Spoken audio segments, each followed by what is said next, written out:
Welcome to Sharing Sox, the Tony La Russa video edition, thanks to WGN. I am Southside Sox duty geezer Leigh Allan, and with me my son and West Coast correspondent Will, and behind him a picture of the tarp over the stadium at Progressive Field, where they are not playing baseball today. It's supposed to be Game 4 of the Cleveland series, as it turns out. Sox lost 2 out of 3, despite a really dramatic finish to game number 3. Meanwhile, speaking of really dramatic, I just watched the video that WGN got through a Freedom of Information Act request of Tony La Russa's greatest hit, and it was pretty interesting. There wasn't new information there, really. It's a video, very short, of La Russa's arrest for DUI last year. And did you see it? I didn't watch it. I just didn't. That's why I told you to watch it. I was like, I'm not watching this crap, and one of us has to watch it. So, well, one of the fun, a couple of things. It was fun to watch La Russa in handcuffs, but and here I'm pulling his Hall of Famer baseball person thing. Although I will say he didn't shout it. I actually thought he must have shouted it. He didn't. He was just kind of mumbling. I'll tell you, it's only a 0.9, which is not, drunk. It's just enough to be a DUI. Well, I would hope it would be a 0.09 versus a 0.9. If he's looking at 1% of his blood being alcohol, okay, we'll go with the other one. But he looks pretty gone. I did see that in the stills. Yeah, and the 2 times that he's been arrested, once he passed out in his car at an intersection, they couldn't help but arrest him, and in this one he blew out a tire going over a curb. You don't know how many hundreds. There may have been none in between. It may have been this just freak occurrences, but the chances are, I think 1 in 80 drunk drivers gets caught. Chances are there were lots and lots of times where he managed to get home without smashing into anything or passing out. But the most fun thing of the video was that there were 2 cops eventually, and one of them obviously was not a baseball fan. He had no clue, even when Lewis is going, "Oh, Hall of Fame, I'm legit, I'm Hall of Fame." That guy's got no idea. So the other cop is explaining to him, he's kind of like the Michael Jordan of baseball. Oh. Which I think is a little strange because he's a Hall of Fame. He's got World Series rings, most valuable manager. So he's explaining all this. Oh, okay. Yeah. If you didn't know who he was and someone told you that guy's the Michael Jordan of baseball, you would determine right then and there to never watch baseball for the rest of your life. You would look at that and be like, wait, that guy's the MJ? It was an interesting choice. Yeah. I mean, I get what the guy was trying to say, but La Russa's not even the Phil Jackson of baseball. He doesn't have that many titles. He's not that good at it. That is really, really funny. This guy's the Michael Jordan. Does he actually say that? Do you hear him say that? Yes. Oh my gosh, that's amazing. Do you know if La Russa heard it? Did he hear it and he was like, "That's right"? Well, he was. It appeared that La Russa at that time was handcuffed in the back seat and kind of hanging his head down over. Right. How much he made out. That is the funniest thing I've heard in all of this. Obviously, DUI is not funny at all. But hearing a cop try to explain to another cop who Tony La Russa is as he's drunk in the back seat and refers to him as the Michael Jordan of baseball is just, you can't write it better than that. You can't write it. If you saw that in a play, you would be like, this guy's never seen a baseball game in his life. This playwright's a hack. La Russa, the Michael Jordan of baseball? Come on. Michael Jordan wasn't the Michael Jordan of baseball. Well, maybe that's what he meant by Michael Jordan of baseball. Yeah, that's true.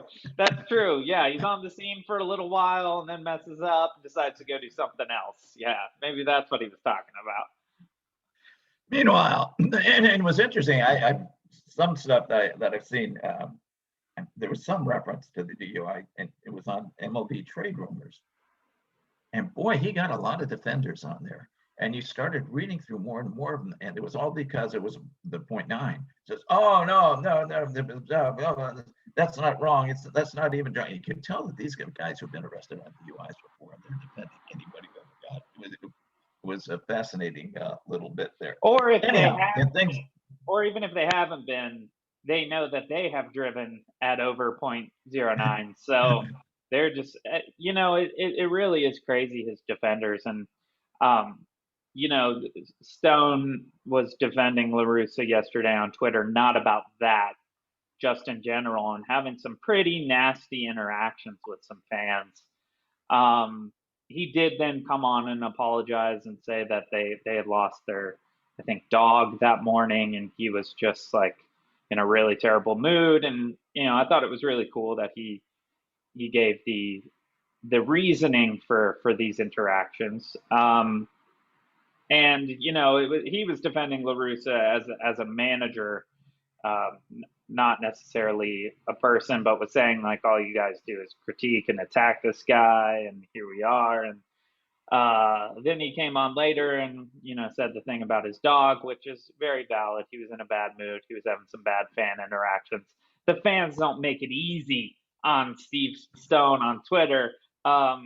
It's become pretty clear that if Steve and I were to sit down and talk about politics, it wouldn't go well.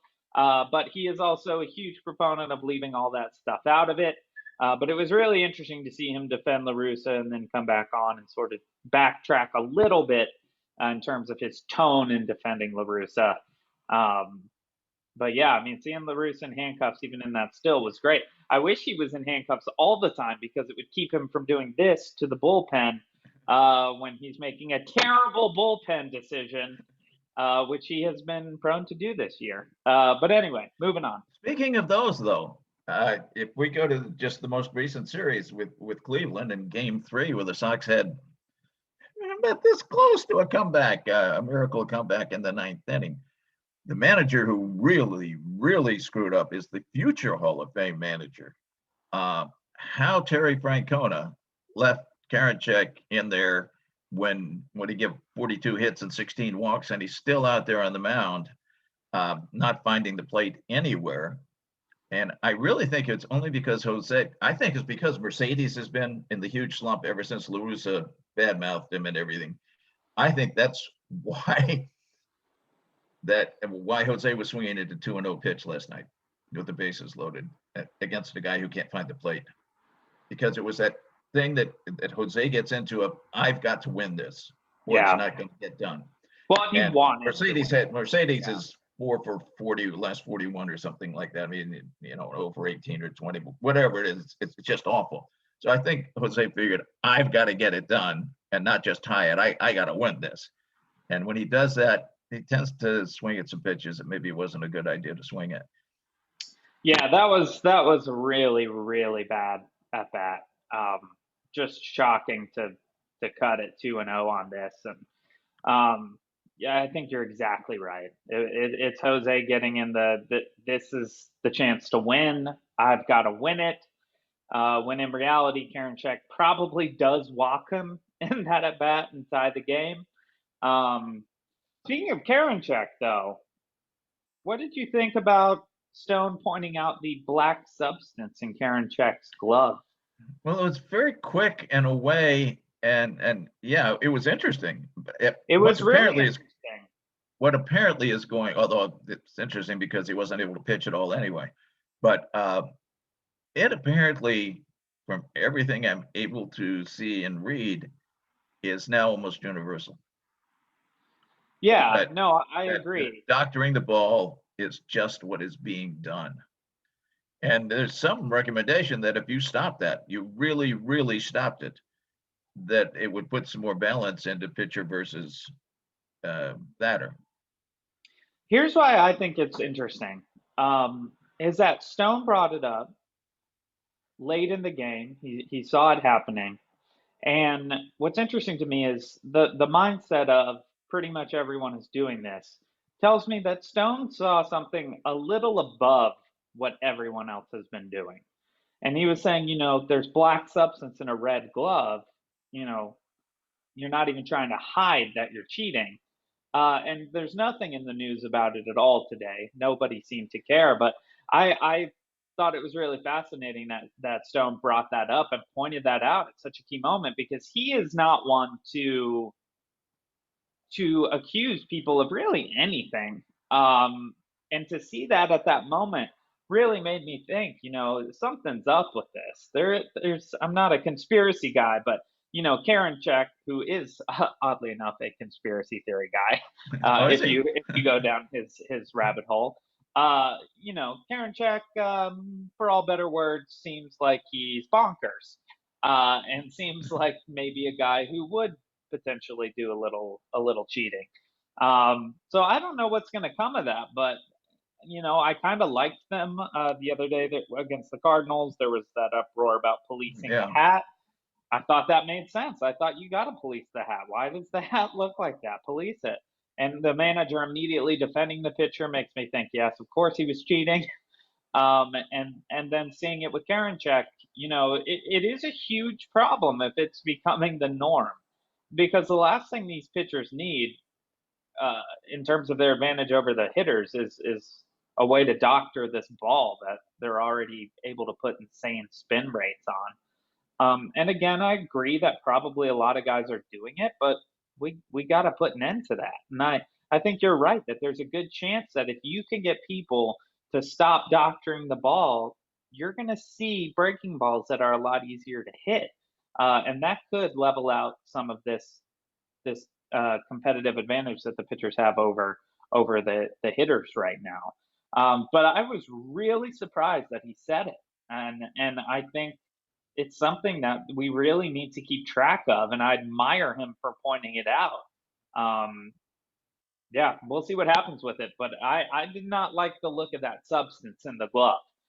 As he was saying, there are substances you see on pitchers and on hitters too, that that are perfectly legal substances that they use for whatever reason, whether it's rosin or pine tar, whatever.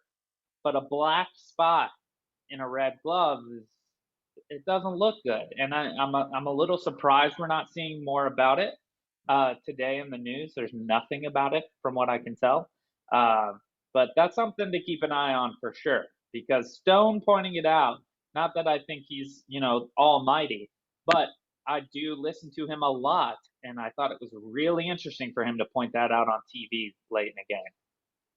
Meanwhile, we had a couple of pitchers really struggle in this series.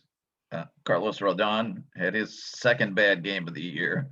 Dylan Cease, it's more common to see him struggle. He really couldn't get anything done. Got bailed out by some excellent relief work through the course of Game 3 of the series, which brings the question of what happens when Jace Fry is done with his rehab, which apparently is going to be very soon. Who goes down? Right. I'm gonna guess Matt Foster. Seems like the logical one. Ruiz has gotten hit. He didn't get hit yesterday. We're recording Wednesday, but he had given up, I think, a run in 5 straight games before that. But Ruiz is out of options, so you can't send Ruiz down. He goes on irrevocable waivers, and he's gone. Somebody will take him. Whereas you can send Foster down, and he's younger and more of a chance you work with him and get him to improve. He's been very, very bad. I mean, they're basically never pitching him now, except in games with big run spreads already. So I think you move Foster down for sure.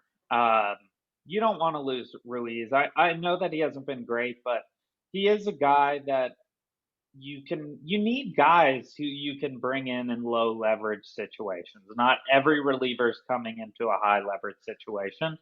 I don't think he's a high leverage guy, but if you got to get through 5 innings and you have a 6-run lead, 7-run lead, you need guys like Ruiz who, yeah, maybe they're going to give up 1 over an inning or 2. That's fine. Foster right now just can't get anybody out.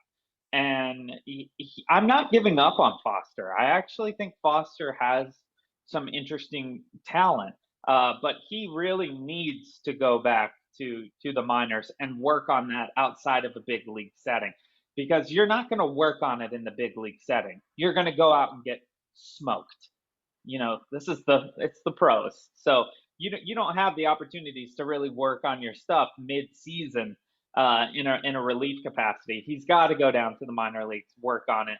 Ruiz, I think, is a guy who's not going to be great. He was performing above what he's capable of early on. That was hugely helpful to us, as a lot of our relievers were performing way under what we expected.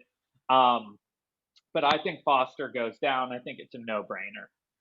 And then you've got Kopech coming off the IL apparently very soon, within the next week. And the guy who came up to fill in, Ryan Burr, on Tuesday, not only pitched really well, but turned into Mark Burley or Harvey Haddix or anyone else out there on a great dive to catch what was a very bad bunt, but which would have been a hit anyway if it had landed on the ground after a short pop-up situation.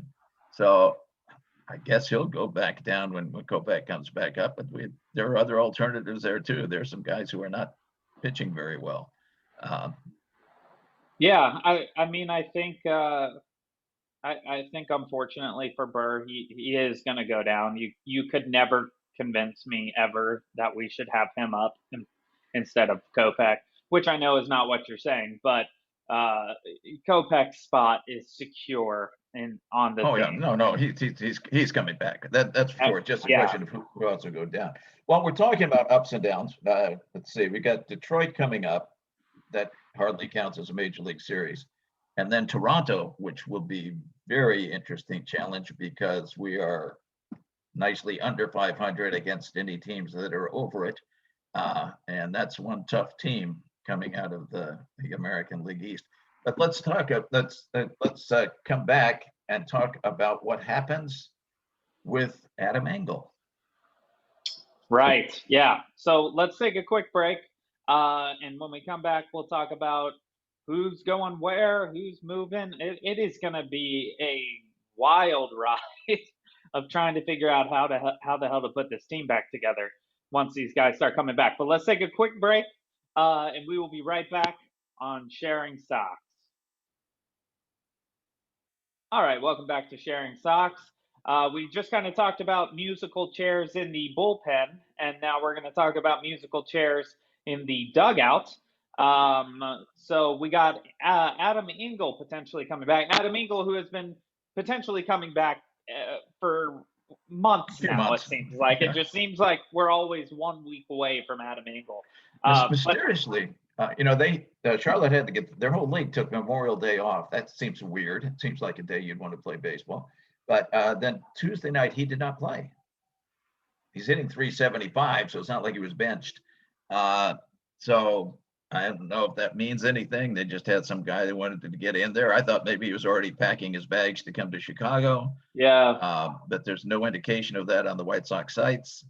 But my guess would be that is what was happening, that they liked what they saw. I mean, they know he's a pro player. He doesn't need a long workout in the minors as long as he's healthy.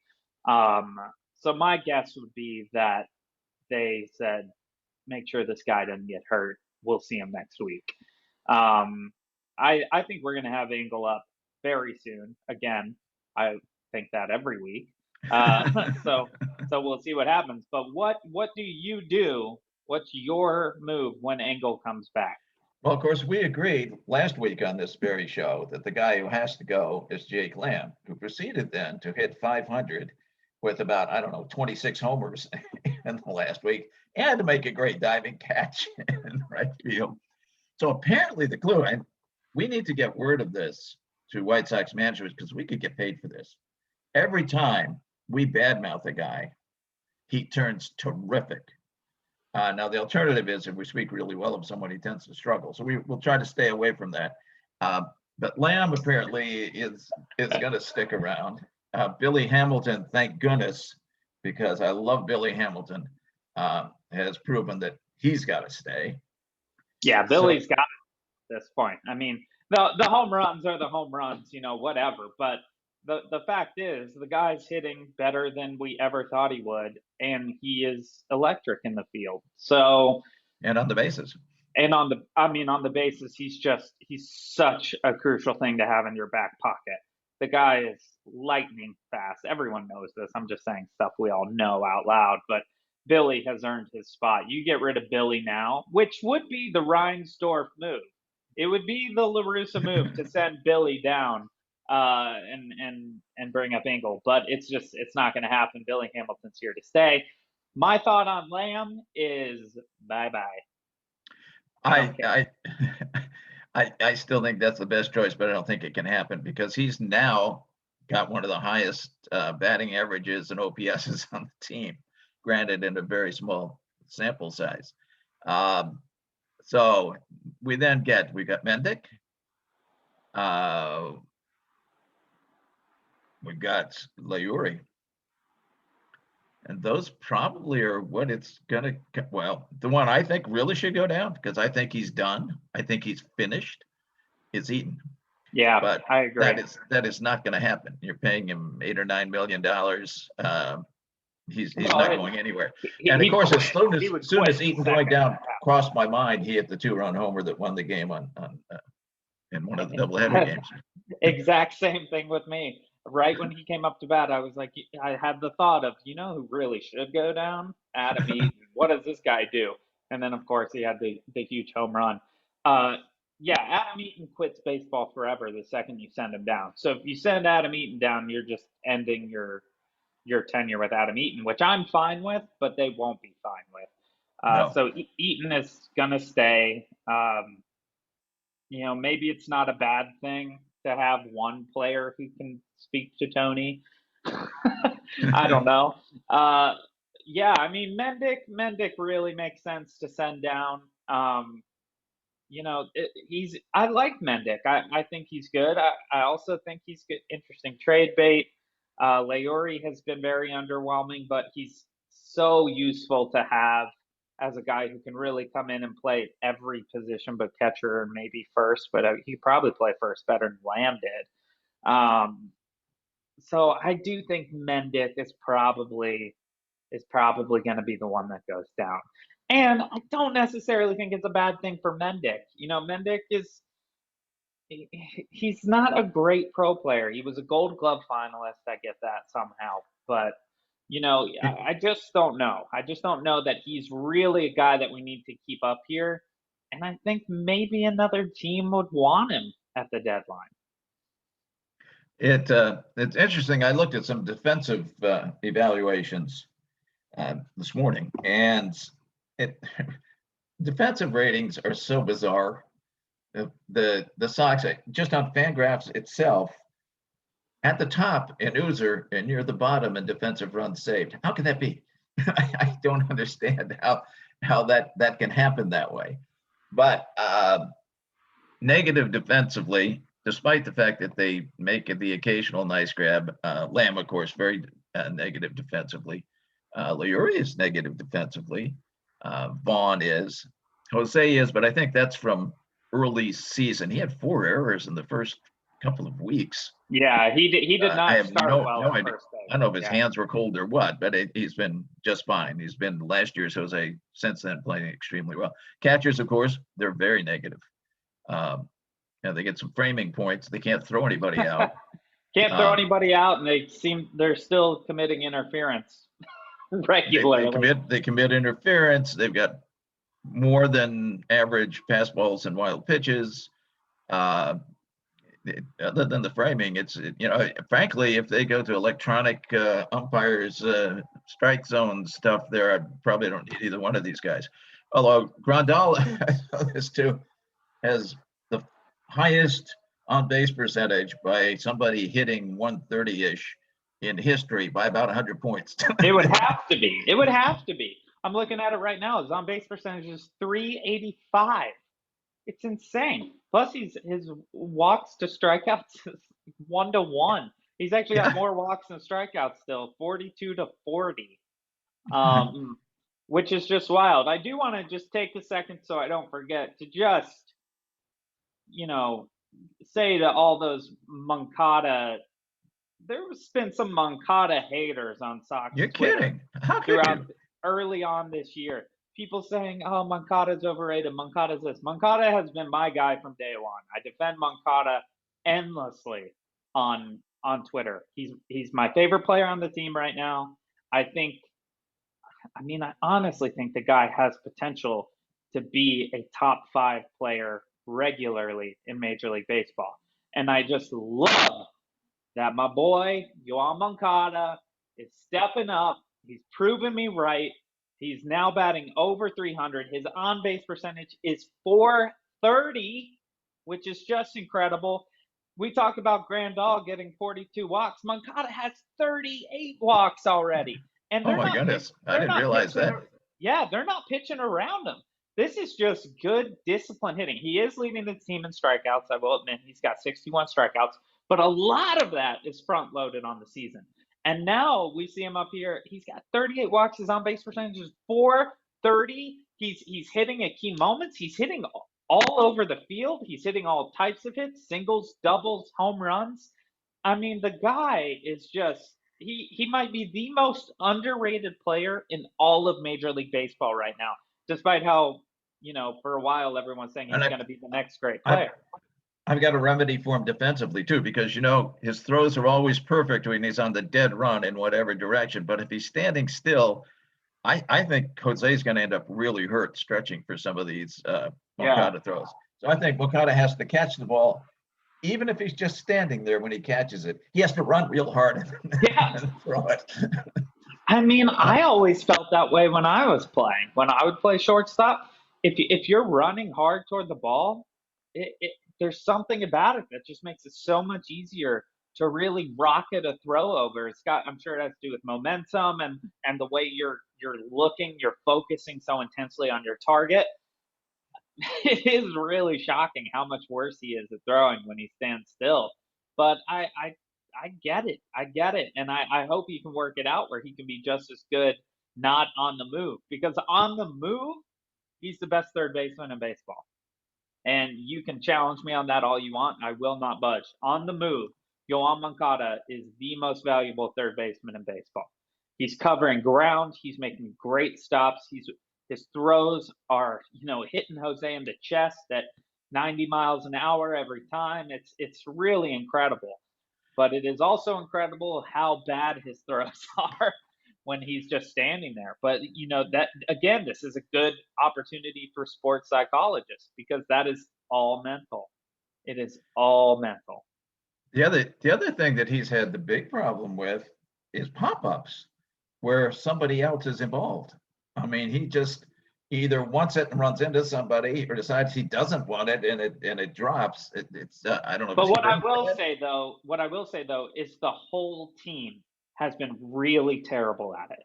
They have been been little league bad at figuring out who gets what ball, and that you can see them know that they're doing a terrible job because it happens so frequently right now. And Moncada is a culprit, but Abreu's a culprit some of the time. Anderson's a culprit some of the time. What saves it on the right side is that Abreu is so much taller than Madrigal, he just reaches over him. Exactly. And otherwise they'd collapse. And that if Madrigal and Abreu collide, only one of them's getting hurt. Madrigal, he'll be in the ICU, but Abreu will be fine. He'll just catch the ball, move on with his day. But it does bring me to two things. We have this manager who's supposed to be the baseball fundamentals god, whatever. And the biggest problems on the team are guys not stretching apparently, because all we have is hamstring injuries all the time, and guys not calling for pop-ups. I'm like, what's going on? What's going on this team that we got guys who are constantly getting hurt? And then we got guys who are constantly about to run into each other catching pop-ups. It's ridiculous. It's kind of the most confounding thing about this team is how we can be so fundamentally unsound right now. Without Eloy out there. Without Eloy.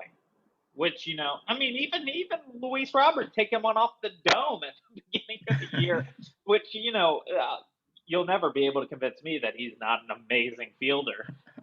But even that moment was like, what the hell just happened? What's going on out here with these pop-ups? I hate to say it, these guys need they need practice. They need to be going to they need to be having long defensive practices where they're all just out there figuring out who calls for what fly ball when who's on base, like all the stuff you do for JV practice in high school. Because it's really bizarre. It's really bizarre how bad they are at calling for pop-ups and figuring out who should be getting what and when, and they're letting the second in command guy take the pop-up over the guy who should always call it in that scenario, which is so weird to me. That a guy running back out of the infield is catching pop-ups, and by the time he gets there, the outfielder's just standing next to him. Well, no, that's the outfielder's ball 100 out of 100 times. And yet we've got our infielders catching the ball or missing the ball. And you've got your outfielders right there. Adam Eaton did it the other day. There was a ball going back. Abreu just missed it. It was foul, fortunately, but he just missed it. Eaton standing right there. Well, why the hell is Adam Eaton not calling that ball from the start? These are professional outfielders. They know they can get to that ball. They should be calling it. And then if they don't get to it, it's on them. And I think that's what it is. These guys just, a part of it too probably is you got Andrew Vaughn in left field. So Tim Anderson and Yoan Moncada aren't necessarily trusting that Andrew Vaughn is going to get to a ball in time, which, they could be right about. But you still got to make the kid try to be the one to get the ball. If he's going to be your left fielder, you got to make him get those balls. It's really weird, man. It is really weird. And you can see in Moncada's body language, Anderson's body language, Abreu's body language that they know it's weird. They know it's really weird that they're miscommunicating like this. I think there's a lot of miscommunication issues on this team right now. And that is really strange for a team that clearly gets along extraordinarily, that they're having those kinds of things. And it could stem from liking each other too much, which I know sounds crazy, but it could be okay. Well, if the infielder called it, I don't want to piss him off, because they can jaw at each other when they call each other off out there. But we got to get back to the point where we're letting the guys who are supposed to be calling the ball, supposed to have the right of way on these pop-ups, just take them. Like Rodon really wanted that pop-up the other day. Well, what the hell are you doing, Carlos? Yeah. Come on, man. When was the last time that a high pop-up, they just let the pitcher catch it? This is just weird stuff. This is just strange mental mistakes and miscues. I don't get it. I don't like seeing it, though. It's a young team, but they're not 13. They're young, but they're mid-20s. They should be able to communicate well on pop-ups at this point. That's probably as good a place as any to end. Yeah, it's something to keep an eye on as we move forward, because it's not obvious stuff necessarily in terms of giving away runs, but these things give away runs. These things give people an extra swing when you miss it in foul territory. You give them a strange hit, or you let someone advance a base they shouldn't advance because the guy going backwards caught the ball instead of the guy coming forward. And it's just really weird stuff. And it just adds to my thought that, what is La Russa really doing to coach these guys? We were running out of it. What's Jerry Narron do? Wasn't he supposed to be brought up to be a catching guru? Or is it just that I hold La Russa's hand? Is that his entire purpose? Because I don't see any catcher guruing going on. None whatsoever. Anywhere. And the catchers get worse every week. Yes, Zach's framing is better than it has been in the past, but that's been since the start of spring training. It's not like it's developed it. But also, and they still won't give Mercedes a chance to catch, despite what's happening in a game. And framing this year, irrelevant, because there's no strike zones. The strike zone calling, the umpiring behind the plate this year has been mind-blowingly terrible. Just brutally bad. So framing, who cares? You can frame a ball in the dirt and they might call it a strike. You can frame a ball over someone's head, they might call it a strike. Who knows? But yeah, no, I agree. The catching guru he has not been goo or roo. He has been doing neither of those things. Our catchers are not great at all. And I would love to see Yermin get a shot just because if Yermin can't turn it around offensively, he, I hate to say it, but Yermin's tenure is on its way to a close if he can't turn it around. Yeah, I mean, if it keeps going as it is, and he's down around 250 or 240, he does not become useful. And then he becomes the guy that goes down when the next person comes back. Which, of course, is a tough thing to do, you know, when he was the savior early on in the season. Yeah. Which and has become a huge fan favorite. Big fan favorite, the fan favorite. So I hope he gets out of it. You know, last week we were on here and I said, Yermin, we believe in you. You're going to be just fine. And he actually had a really great day after that. So I'm going to will it out there again. And I'm going to say, here on Sharing Sox, we are pro Yermin. We believe in you. We think you're going to come back. You're not going to be a 400 hitter, but we'll take you at 285, 290. You still give us a lot of value. We love you, Yermin, and we'll see you next time on Sharing Sox.